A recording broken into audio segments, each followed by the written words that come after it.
That's an interesting one. I'm not sure I know the answer. Let's see what turns up. So, how did empirical process control become the preferred way of dealing with complexity?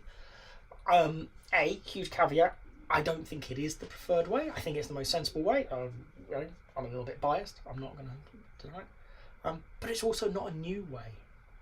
In fact, if we start looking at empiricism, which is what empirical process control is based upon, we're going back to something like 600 BC. A chap called Heraclitus, Greek philosopher, is talking about the importance of learning through doing, through experience. And he recognises that as a key way of understanding the world. He was very much in the empiricism side of things. You learn by experiencing it, not by thinking about it, whereas the rationalists were very much, well, you can think your way through. Today we know that they are the two primary measures of learning: thinking about problems and experiencing. Roger Bacon, who's a theologist and philosopher from the 12th century, sums it up quite nicely, but I'm not going to quote him because I can't remember the quote. It's quite long. But we've got this through history, this realization that we can learn by thinking. But also we can learn through experience, through doing things and seeing what happens. And as philosophy moves on, we also start thinking about experiencing and learning through inference. Well, it worked there and it worked there, and this is similar, so it'll probably work here. It's not certainty, but it works, and it works really well for us. So when we want to unpick empiricism and empirical process control, we have to understand really those two main things: learning by thinking about things and learning by doing.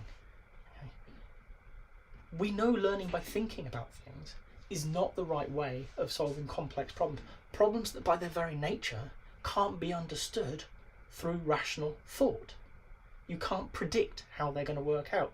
They're too volatile, they're too complex.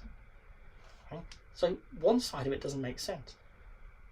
So the empirical approach is going to be the one we fall back on. And I think it's human nature. I don't think we made a preference. I think we have a preference. We recognise that sitting down and thinking hard isn't getting us anywhere, so we try some things out. And in doing so, that gives us more knowledge that we can put back into that thinking part and start trying to piece the bits of the puzzle together.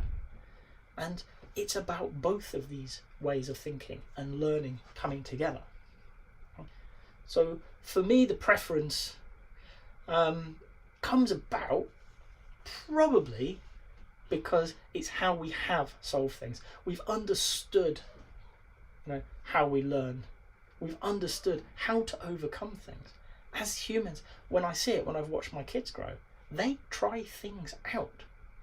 They're happy to sit down and have a think about stuff, but very often, after they've done the thing to see what happens, they're naturally curious, inquisitive people. And I think, as a species, we are. And we do it. And once we've got enough information, we then sit back and think again. So defined process control, the idea that we can sit down and we can plan it all out in advance, requires us to understand the permutations that are at least likely. Not necessarily all of them, but most of them. And we know that because we don't even know the edges of the problem, we can't see that. And hence, an empirical process control approach makes sense. So for me, I think the reason we've ended up with empirical process control is it's the one that works. It's the one that works to manage complex solutions. It's the one that fits best with how we view the world as humans. If you've been steeped in defined process control, that will be familiar, it will be comfortable.